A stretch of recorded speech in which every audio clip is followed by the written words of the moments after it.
father wasn't a dramatic man.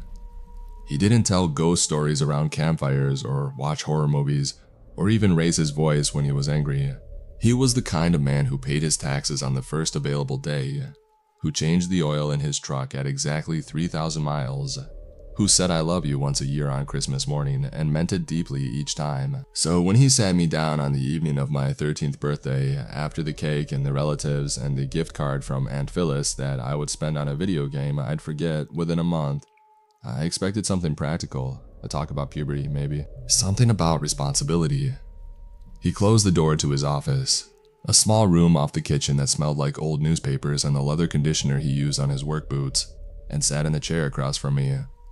He didn't sit behind the desk. That detail matters because I'd never seen him sit in that chair before. It was the guest chair. He was putting himself on my level. "There's something I have to tell you," he said, "and I need you to listen to the whole thing before you say anything." I nodded. I remember being more confused than scared. He looked tired. But my father always looked tired. He worked at a distribution warehouse managing shipments, and the hours had been carving lines into his face since before I was old enough to notice. Starting soon, could be tomorrow, could be a few weeks, you're going to notice a man. He'll be somewhere nearby, across the street, or a few rows behind you on the bus, or at the other end of the grocery store aisle. He'll be looking at you. You'll feel it before you see it. He paused. I waited. The man is real. He's not in your head. He's not a metaphor. He's not something I'm making up to teach you a lesson. He's a real person that you will see with your eyes, standing in real places, and he will be watching you. Who is he? I asked. I don't know, not exactly. But he's been in this family a long time. My father told me about him the day I turned 13, just like his father told him. So you see one too? I have my own. We each get our own. They look different. Mine doesn't look like yours will, but they do the same thing. He leaned forward and his voice dropped, not to a whisper, but to the register he used when he was explaining something that mattered. How to check if a wire was live, how to handle the truck on black ice. Here's what you do. You do not look at him, not directly. You'll catch him in the corner of your eye, and that's fine. That happens. You can't stop it. But you do not turn your head and look at his face. You don't stare, you don't study him. If you see him, you look away like he's a stranger you don't care about. Because that's what he has to be to you, a stranger you don't care about. What happens if I look at him? My father rubbed the back of his neck. He gets closer. Closer how? Right now, when you start seeing him, he'll be far away, across a parking lot, down the block. If you're good, if you're disciplined, he stays there. That's where he belongs. But every time you look at him directly, really look, he closes the distance and he doesn't give it back easy. It takes months of perfect discipline to push him back out after even one good stare. And if he gets all the way close? My father didn't answer that. Not then. He just looked at me with an expression I'd never seen on his face and have never been able to name since. It wasn't fear. Exactly. It was the look of a man standing on a ledge, trying to explain height to someone who'd never been above the second floor. There are other things, he said. Don't talk to him. Don't talk about him when he might be nearby. And you won't always know when he's nearby. Don't point him out to other people. Don't try to take pictures or recordings of him. And don't run from him. Running is a kind of acknowledgement, the best thing you can do. The only thing is to live your life as if he doesn't exist. Go to school, go to work, eat dinner, watch TV. Be normal, be completely, absolutely normal, and he stays where he is. Can other people see him? Yes, but they won't notice him. He looks ordinary. He looks like someone who belongs wherever he is. The only person who'll ever think he stands out is you. I sat there 13 years old and I thought my father was having a breakdown. That was the specific thought. Dad is losing it. This is what it looks like. I'd seen a TV movie about schizophrenia a few months earlier, and I sat in that chair convinced I was watching it happen in real time. I know how this sounds, he said, because of course he did. His own father had said these words to him 22 years earlier. You'll believe me when you see him, and when you do, I need you to remember everything I told you tonight. Don't look, Don't engage. He's furniture, he's wallpaper, he's nothing. He stood up, opened the door, and that was the end of the conversation. We never spoke about it again in that room. I didn't believe him. I want to be clear about that because it matters for what comes later. I went to bed that night, worried about my father, not about a man following me. I almost told my mother. I wish I had. In some ways, though, I don't know what she could have done. She wasn't a firstborn. That's important, though. I didn't know it yet. 3 weeks later, I was walking home from school. It was a Tuesday in late October. The kind of gray Midwestern afternoon where the sky looks like a sheet of aluminum and the wind has just enough bite to make you regret not wearing a heavier jacket. I was cutting through the parking lot of a strip mall, a dry cleaner's, a sub shop, a place that sold discount phone cases, when I felt it. I don't know how to describe the sensation without sounding dramatic, and I've promised myself I'm going to tell this straight. It was like being watched, but that doesn't capture it. Everyone's been watched. This was different. It was a physical change in the air around me, like swimming in a lake and drifting over a cold pocket where the temperature drops 10 degrees in the space of a stroke. Something in my environment shifted, and every nerve in my body said, "Turn around." I almost did. My shoulders were already rotating when my father's voice cut through my memory. Not a hallucination, just a very clear recollection, and I stopped. I kept walking. I looked straight ahead, but I could see him at the very edge of my vision, off to the left and behind me, standing at the far end of the parking lot near a dumpster. A man, average height, dark jacket, just standing there the way people don't actually stand, perfectly still. Weight evenly balanced, no fidgeting, no phone in hand, no reason visible for why he was there. My heart was pounding so hard I could feel it in my teeth. I walked the rest of the way home without turning my head. It took 22 minutes. I counted every one. When I got home, I went straight to my room, closed the door, and sat on my bed shaking for an hour. Not because I'd seen a man in a parking lot, that's nothing, because my father had been right. I knew it with the same totality, you've been in a car accident before the sound even registers. The certainty was instantaneous and irrational and absolutely correct. I didn't tell my father I'd seen him. I think he knew anyway. He looked at me over dinner that night with a kind of careful attention, studying my face for something, and when I met his eyes and gave nothing away, he nodded once, barely perceptibly, and went back to his meal. That was the beginning. The first year was the hardest because everything was new. The man was there every day. Walking to school, he'd be across the street, half a block behind. At lunch, I'd feel that cold pocket pressure and know he was somewhere outside the cafeteria windows. Walking home, always somewhere on the left side of my peripheral vision, maintaining a distance that felt rehearsed, close enough to be certain, far enough to be ignorable. I learned things about him that my father hadn't mentioned, maybe couldn't have mentioned because each person's experience was slightly different. Or maybe because some things have to be discovered through living with them. I learned that he was never present when I was genuinely alone. In my bedroom with the door shut, the pressure vanished completely. It was like stepping out of rain into a dry room, a sudden total absence of the thing that had been pressing against me all day. He needed me to be around other people, not for witnesses. Nobody else noticed him. He needed the context. He existed in the spaces between me and the public world. In every moment where I had to function as a normal person while carrying the knowledge that I was being watched, I learned that he could stand perfectly still for impossible lengths of time. I tested this once, cautiously using a reflection in the public library's window. I sat at a study table for 3 hours working on a history project, and in the dark reflection of the window behind me, I could make out his shape on the sidewalk across the street. He didn't shift his weight. He didn't adjust his coat. He didn't look at his phone or check a watch or do any of the 100 small unconscious things human beings do when they're standing in one place. He was as still as a photograph, and every person who walked past him on that sidewalk moved around him without glancing his way. The way you'd walk around a parking meter.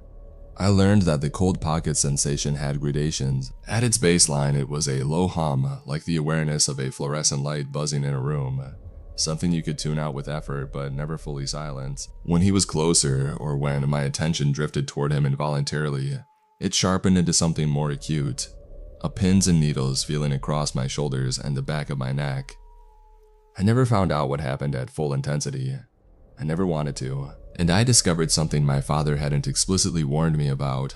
The man didn't just maintain distance, he adjusted it based on my discipline. In those first months, when I was terrified and scrupulously careful, never letting my gaze wander anywhere near his direction, he stayed at his maximum range, a full block away, sometimes more. He was rewarding me for good behavior, and the realization that he was intelligent enough to do that this wasn't some mechanical process but a responsive, calculating presence, was more frightening than anything else in that first year. By the time I turned 14, I developed a system. I wore sunglasses whenever plausible, even on overcast days, because they masked my eye movements. I chose seats in restaurants and classrooms that faced walls rather than windows. I trained myself to keep my focus on whatever was directly in front of me, a textbook, a friend's face, a TV screen, with a concentration that my teachers mistook for dedication and my friends mistook for intensity. I was an excellent student that year, straight A's. My parents were proud. They didn't know I was studying so hard, because the alternative was looking up. I was 15 when I slipped for the first time. It was a Friday night in August, the summer before sophomore year. My friend Marcus had just gotten his license and was a terrible driver, riding the brake through every turn, overcorrecting on straightaways, treating every yellow light like a personal insult. He was driving me home from a movie, and we'd stopped at a red light on Meridian Street, the main road through our part of town. The man was standing on the corner. I don't know why that moment was different. Maybe it was because I was relaxed. Marcus was talking about the movie, and I was half listening and feeling, for once, like an ordinary 15-year-old doing ordinary things.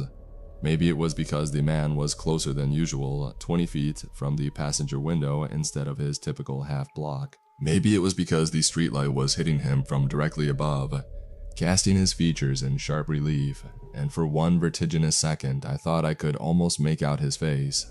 I looked.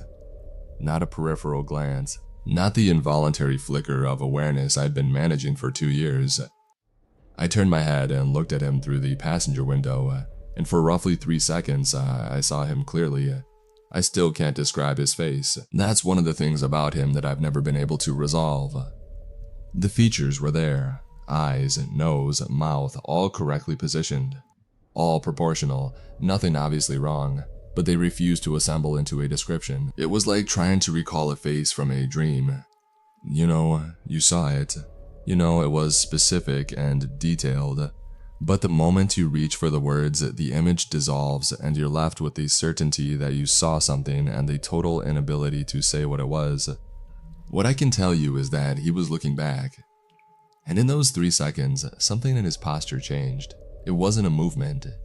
It was a settling, a redistribution of weight, like a structure shifting onto its foundation. Like something that had been waiting had just received confirmation that the wait was worth it. Marcus said something about the movie's ending. The light turned green. He accelerated through the intersection. I forced my eyes forward and felt the cold pocket pressure bloom across my shoulders like ice water poured down the inside of my shirt. The next morning, the man was inside my school. Not across the street, not outside the cafeteria windows. He was standing at the end of the second floor hallway when I came out of English class. Maybe 40 feet away, perfectly still, while students flowed around him like water parting around a stone. Nobody bumped him. Nobody looked at him. He was standing in the middle of a high school hallway during passing period, and he was invisible to everyone but me. I almost threw up. I remember the bile in the back of my throat and the absolute rigid control it took to turn left instead of right and walk to my next class without breaking into a run. My hands were shaking so badly I couldn't open my locker. I tried 3 times before Marcus came up behind me and asked if I was okay. And I said I was fine. I was just tired. And he accepted that because people always accept simple explanations when the truth is something they couldn't process anyway. The man was in the school for a week. Not always in the same spot. Sometimes at the far end of a corridor. Sometimes standing in the back corner of the cafeteria. once visible through the window of a classroom door as I walked past, always at the edge of my vision, never directly in front of me. He didn't need to be in front of me. The point was proximity. He was inside my world now, in the place where I spent 7 hours a day, and every second of those 7 hours was a sustained exercise in not reacting. I didn't eat lunch for that entire week. I couldn't sit in the cafeteria knowing he might be somewhere behind me. I spent lunch periods in a bathroom stall with my knees pulled up, controlling my breathing, counting backward from 100 in sets until the bell rang. It took 4 months to push him back outside. 4 months of the most disciplined behavior I was capable of, never looking, never flinching, never letting my gaze wander past the strict cone of necessary vision. I developed new rules during those months. Rules my father hadn't given me because my father had probably developed his own. Don't look at reflections, don't glance through windows when entering or leaving a room, walk with purpose, keep a consistent speed, never hesitate. Because hesitation means you're checking, and checking means you're aware, and awareness is the crack he presses into. By December, he was back across the street. By February, he was a block away. The distance I had lost in 3 seconds of eye contact took 4 months of perfect behavior to reclaim. The exchange rate was obscene. My father noticed. I know he did because his attention sharpened during those months in the same way it had when I'd first started seeing the man. He watched me at dinner, studying my face the way you'd study a weather forecast when you've got outdoor plans. In November, at the worst of it, I caught him looking at me with something I recognized in his eyes. Not sympathy, exactly, but the specific painful knowledge of someone who understands your suffering because they've felt the identical thing. He knew I'd slipped. He knew because he'd slipped too, probably more than once, probably in ways he'd never tell me about. He never said a word. My mother asked me once if everything was okay at school, and I said yes. And my father changed the subject to something about the truck needing new brake pads. And the moment passed. I never looked at the man directly again, not once in the 17 years that followed. I need you to understand what that means in practical terms. 17 years of conscious, deliberate control over every involuntary eye movement, every natural instinct to scan your environment, every reflexive glance toward movement in your peripheral field. 17 years of sitting in restaurants facing the wall, of wearing sunglasses in overcast weather, of developing a reputation among friends and coworkers as someone who maintains intense, unwavering eye contact during conversations, not because I was particularly engaged, but because looking at the person in front of me was the safest direction for my gaze. It's exhausting in a way that doesn't have a good analogy. The closest I can get is this. Imagine you're told that one specific frequency of sound will kill you if you hear it clearly, and that frequency is playing at low volume somewhere in your environment at all times. You can hear it as a hum, and the hum is survivable, but if you ever focus on it, if you ever actively listen, it gets louder, and it never goes all the way back down. Now live like that for 2 decades. I need to talk about what the man did to my relationships, because that's where the cruelty really lives. The physical presence, the watching, the cold pocket pressure, those were horrible but manageable. The way a chronic condition is manageable. You build your life around it. You develop routines, techniques, compensations. You learn which seats face which direction. You learn to keep conversations engaging enough that your focus stays genuine and doesn't drift. You learn over years to construct a functional life inside the constraints, but the man adapted too. I was 20, a junior at the state university 2 hours north of home, and I'd been seeing a girl named Priya for about 3 months. She was a biochemistry major with an infectious, startled laugh, the kind of laugh that sounded like even she was surprised by her own joy. And being around her was the closest thing I'd experienced to forgetting. Not that the man wasn't there. He was always there, but Priya occupied enough of my genuine attention that the cold pocket pressure faded to something almost theoretical, background radiation. I could feel it, but it didn't dominate. Then the man changed his positioning. It happened gradually over the course of 2 weeks, and at first I thought I was imagining it. When Priya and I were together, walking to class, eating in the dining hall, studying side by side in the library, the man began placing himself in sightlines that put her between us, not following her. He never followed anyone but me.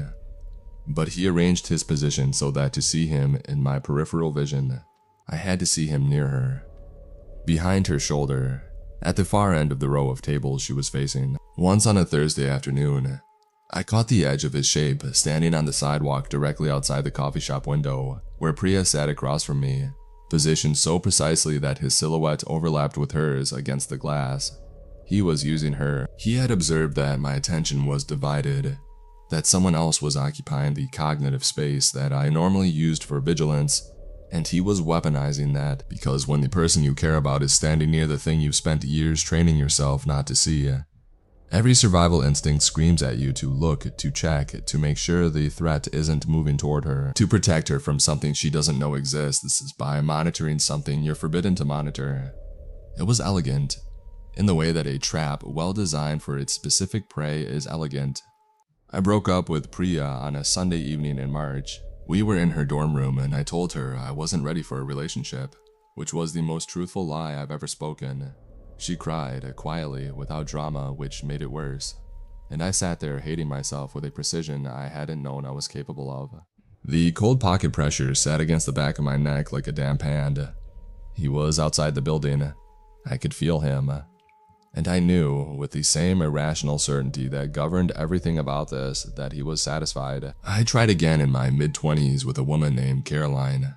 She was a paralegal I met through a coworker, sharp and organized and comfortable with silence, which I valued more than most people would understand. It lasted 5 months. The man's repositioning started within the first 3 weeks and escalated faster than it had with Priya. He was learning my patterns the way I was learning his, and he was better at it. By month 4, the man was placing himself near Caroline's car when she left work. Not following her to it, just standing somewhere along her route, visible to me if I happened to be watching her walk across a parking garage. Which of course I was, because I loved her and he knew I loved her and he used that knowledge with surgical efficiency. I ended it without explanation. Caroline deserved an explanation. She deserved a lot of things I couldn't give her. At 28, I briefly dated a man named David. My first relationship with a man, as if every other aspect of my life wasn't already complicated enough. David was a barista who drew small animals in the foam of my lattes and who texted me pictures of interesting clouds he saw during his commute. He was kind in a completely uncomplicated way that I found almost unbearable, because uncomplicated kindness was the thing I wanted most in the world and the thing the man was most effective at destroying. It lasted 3 months. It ended the night I saw the man standing on David's 3rd floor apartment balcony at 2 in the morning, visible through the bedroom window, silhouetted against the streetlight behind him, completely motionless. I was lying in David's bed, and David was asleep beside me, and the man was standing 6 feet away on the other side of a pane of glass, and I could not look at him, and I could not close my eyes, and I lay there for 3 hours in the most perfect, crystalline terror I have ever experienced, every muscle rigid, my breathing so controlled that my lungs ached, until David's alarm went off at 5:30 and the shape on the balcony was gone. I told David the next morning that I needed to stop seeing him.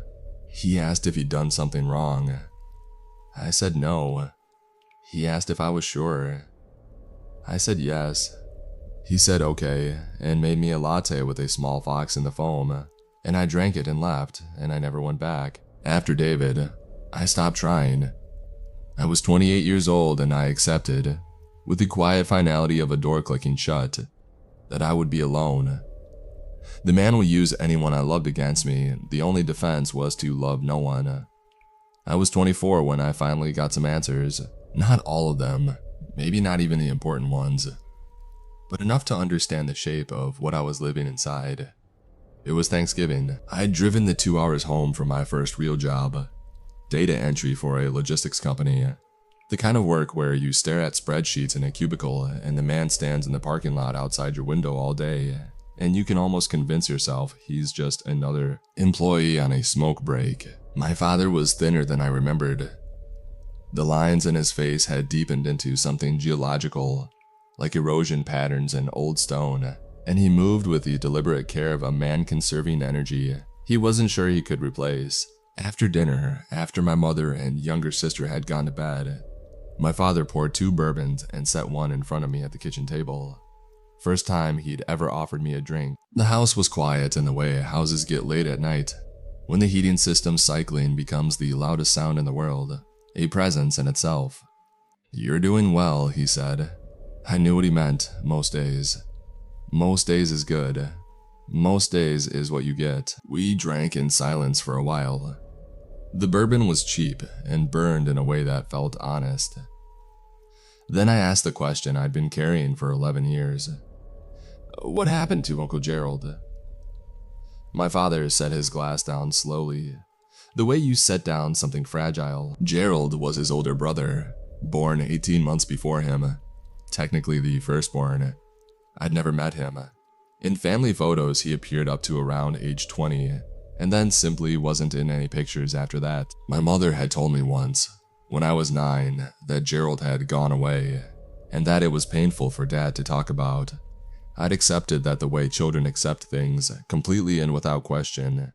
Gerald was the firstborn, my father said. He got the talk from our father. He saw the man at 13, same as all of us. But Gerald was brave, and brave is the worst thing you can be with this thing. What did he do? He decided he was going to fix it. He wasn't going to live like our father lived or his father before him. He was going to confront his man and force a resolution. Break the pattern. He was 22 and he'd been carrying it for 9 years, and he was angry, and he thought, if he just faced the thing head on, he could beat it through sheer will. My father picked up his glass and drained the rest of the bourbon in one swallow. He walked right up to his man in a Kmart parking lot on a Saturday afternoon. Broad daylight, cars everywhere, people going in and out of the store. He walked up and stood in front of him and looked him in the face and said out loud, "I see you. Tell me what you want." What happened? Nothing. At first, Gerald told me about it that night. He called me, I was 20, living in my first apartment, and he sounded elated. He said the man just looked at him, and Gerald felt something open up inside his chest, something warm and enormous, like a pressure valve, releasing. And then the man turned around and walked away. Gerald said it was over. He said his man was gone.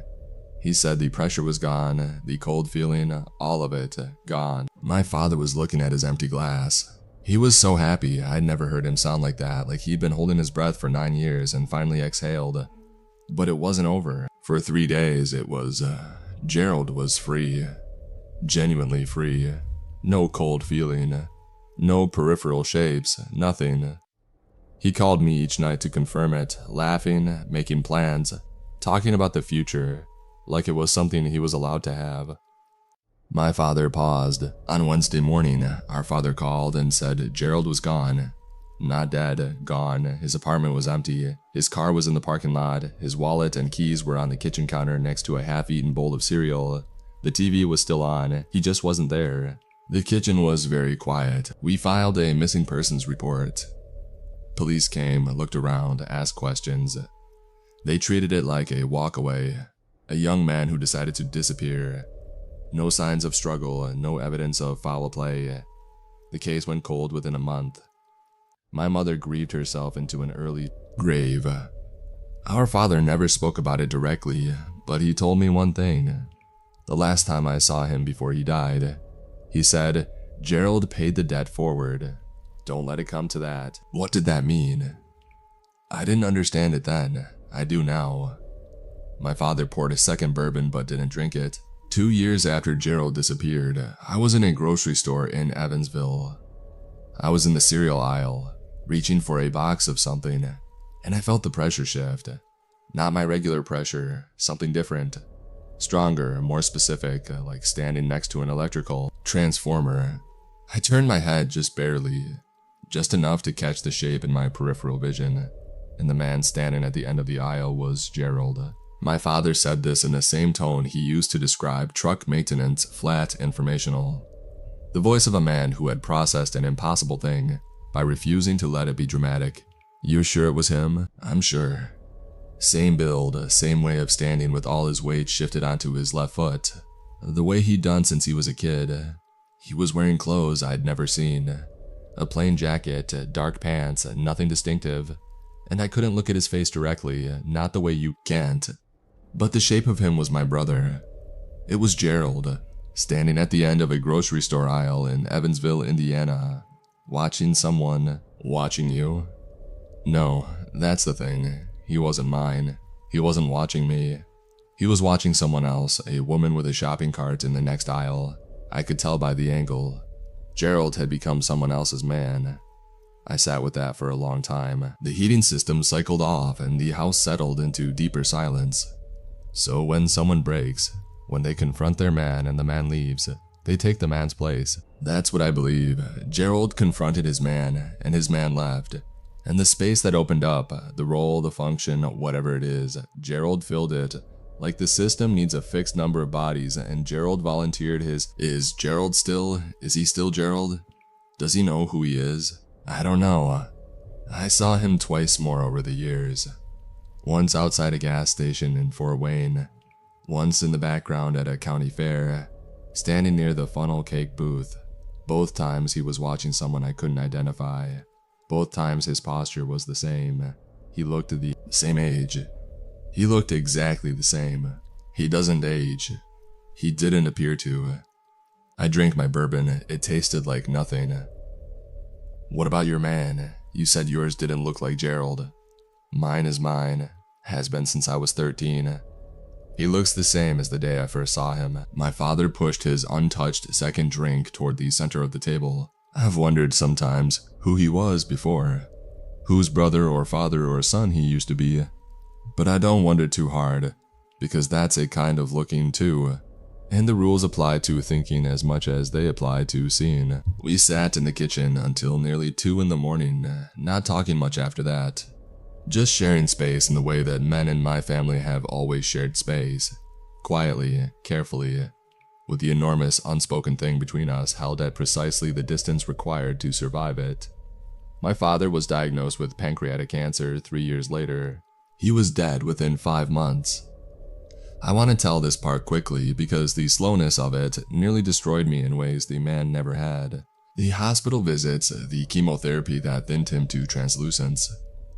The false hopes that lasted exactly long enough to make the disappointments surgical. The chemical smell of the oncology ward that I can still taste if I breathe through my mouth under certain kinds of fluorescent light. But there's one thing from that time I need to tell you about, because it changes everything. It was 2 weeks before the end. My father was in a private room. Insurance through the warehouse was good. One of the few mercies, and I was sitting beside his bed at 10 in the evening. My mother had gone home to sleep. The hallway outside was quiet. That particular hospital, quiet that's not really quiet at all, but is made of distant beeping and soft shoes on linoleum, and the occasional murmur from the nurse's station. My father turned his head on the pillow and looked at me, and his eyes were clear. He'd been in and out of coherence for days, sometimes lucid and sharp, sometimes drifting through memories that mixed decades together. But in this moment, he was entirely present. I looked at him, he said.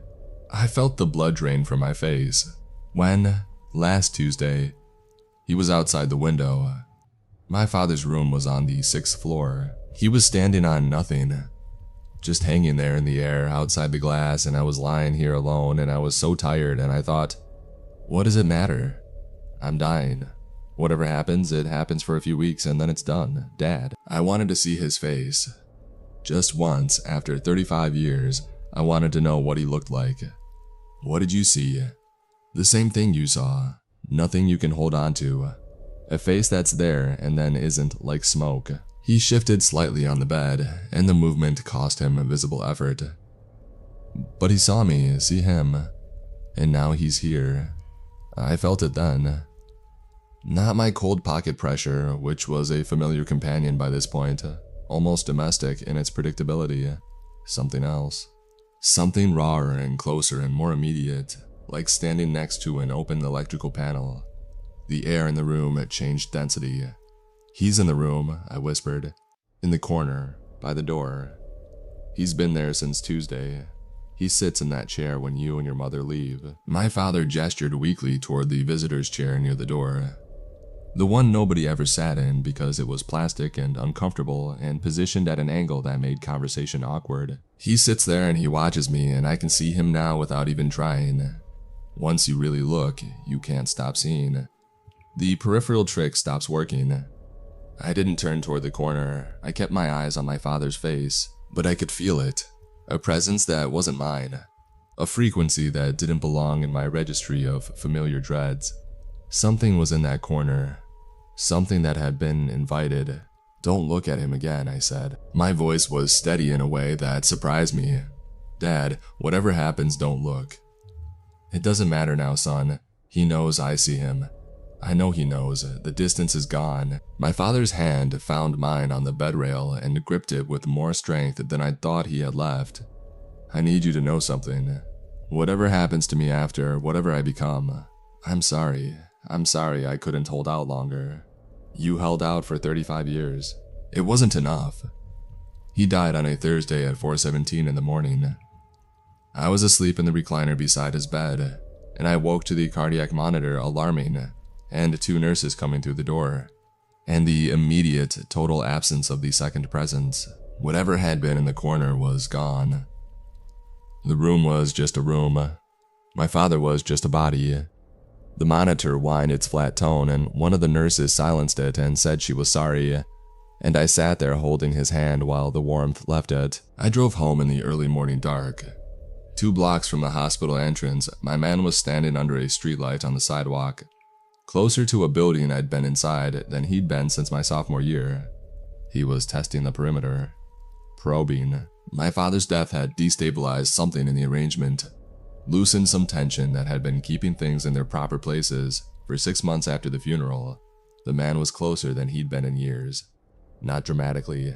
No buildings, no hallways, but the comfortable block and a half of distance I had maintained through a decade of discipline had contracted to perhaps half a block, and I could feel him pressing against that boundary the way you feel someone standing too close to you in an elevator. I responded the only way I knew.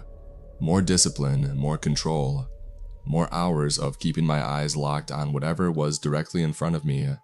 Be normal, be furniture, be nothing. By the following spring, the distance had restabilized. He was back to his usual range. I could breathe again in the limited way that I'd learned to call breathing. And then I met Sarah. I wasn't looking for anyone.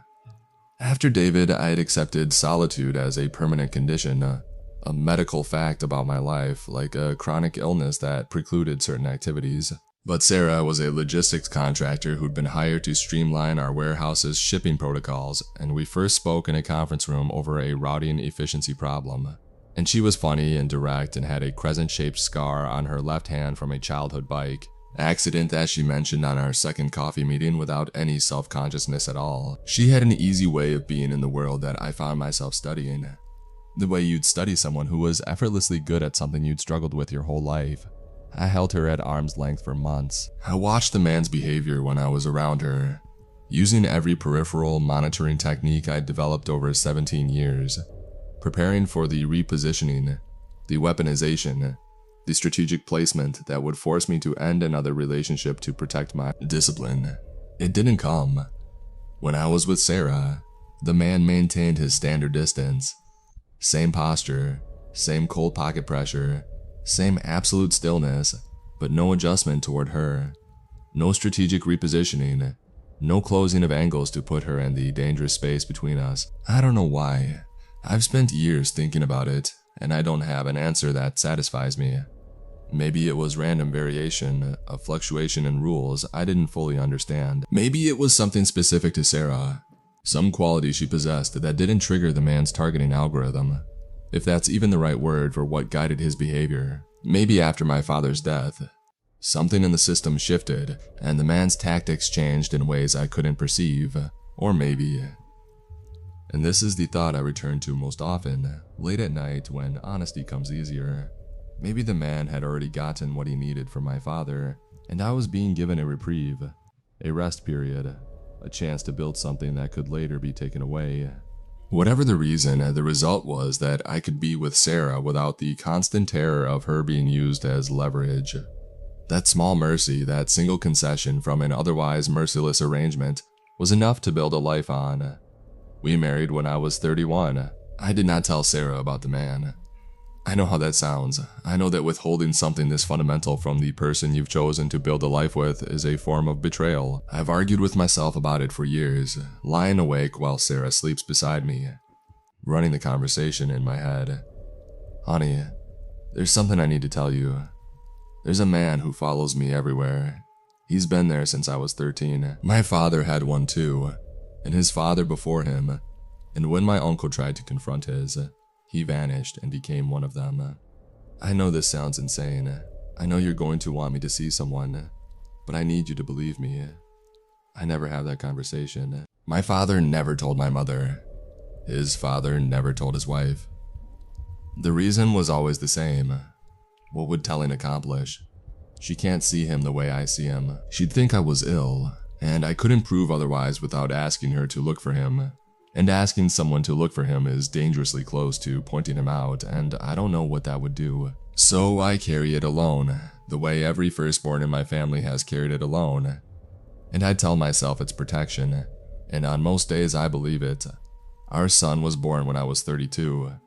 We named him James after Sarah's father. He was red-faced and furious and refused to sleep through the night for 11 months, and he loved being held against my chest more than anything else in the world. I loved him with a ferocity that felt biologically unsustainable. The kind of love that makes you understand, viscerally, why animals fight to the death for their young. That love existed in a separate compartment from the dread.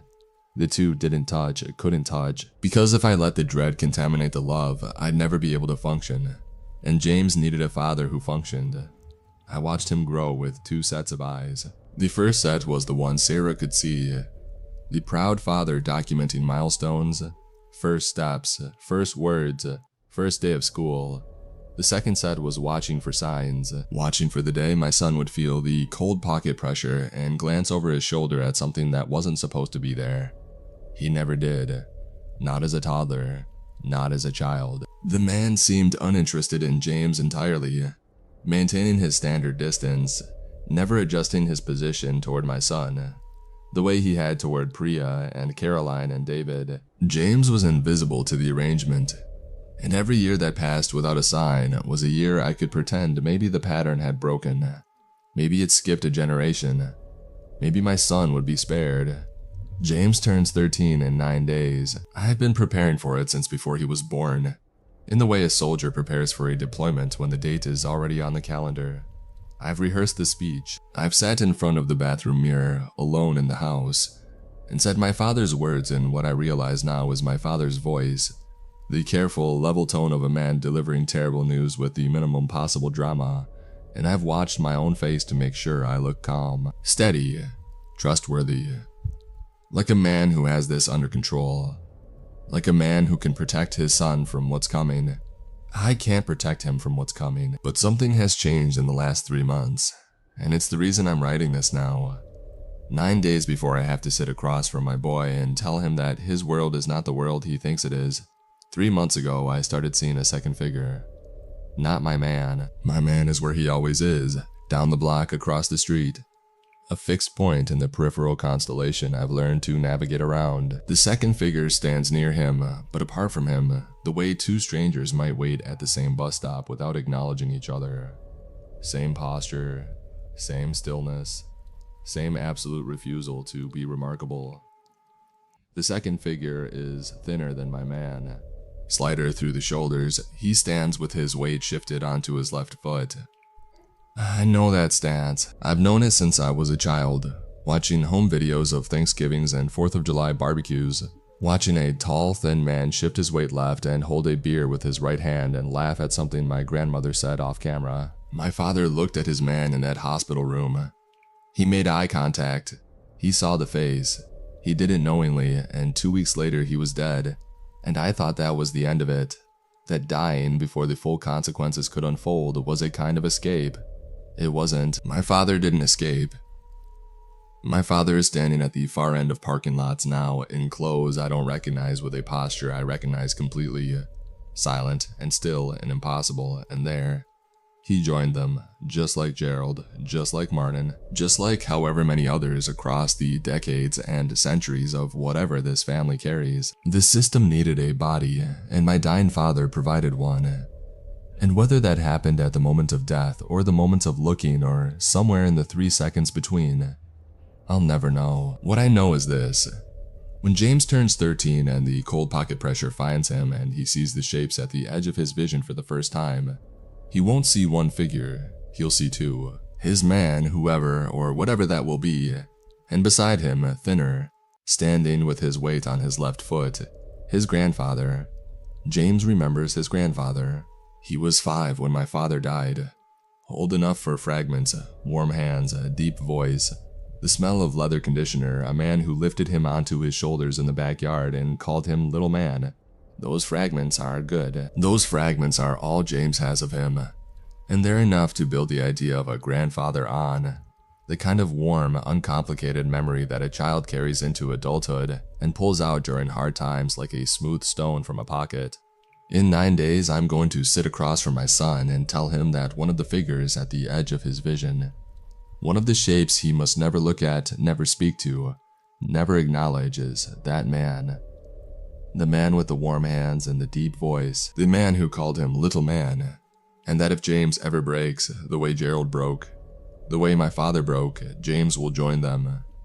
And I will see my son standing in parking lots in clothes I don't recognize, watching someone else's child, forever. And if I break, when the years wear me down, when the decades of discipline finally erode the last of my endurance, when I'm old or sick or dying and the temptation to look becomes a mercy rather than a threat, then James's collection will grow by one more. His man, his grandfather, and his father. 3 shapes at the edge of the world, growing with each generation, an accumulation of everyone who ever loved him and failed. I've been practicing in the mirror again tonight. The bathroom is small and the light is bad, and I can hear Sarah downstairs cleaning up after dinner. I say the words, I watch my face, I make sure I look calm. I look exactly like my father. The man is across the street right now. I can feel him through the wall. The same cold pocket pressure I've felt every day for 19 years, as familiar as my own heartbeat. And beside him, slightly thinner, weight on his left foot, the new addition. The two of them standing in the dark like monuments to patience. In 9 days, I'll close the door. I'll sit in the chair across from my son. Not behind my desk, never behind the desk, always the other chair. Always at his level. Sarah will be at the store. I'll have maybe 30 minutes to break my son's understanding of the world open and hand him the only tools I have, which are the same tools my father handed me, which are the same tools his father handed him, which have never been enough and have never failed. James will nod, or he'll cry, or he'll look at me with that mix of confusion and premature worry, the look of a child watching his parent do something he doesn't understand, and he'll think what I thought at 13. Dad has lost his mind. This is what it looks like. And then, a few weeks later, he'll be walking home from school. The air will change, the cold pocket feeling will press against his shoulders, and he'll turn his head, just barely, just enough to catch the shapes at the edge of his vision. 2 figures, maybe 3 by then if the collection is growing in ways I can't predict, and one of them will be standing with his weight on his left foot. And James will think for just a second, before the discipline I've taught him kicks in and he forces his eyes forward and walks and does not run. That one looks like Grandpa. I know what I'll say to him. I've rehearsed it 100 times, and the words never change. Because they've never changed. Because they can't change, because they're the only words that work. I'll sit across from him and I'll look at his face, his mother's eyes, his grandfather's jaw, and I'll say, "There's something I have to tell you, and I need you to listen to the whole thing before you say anything."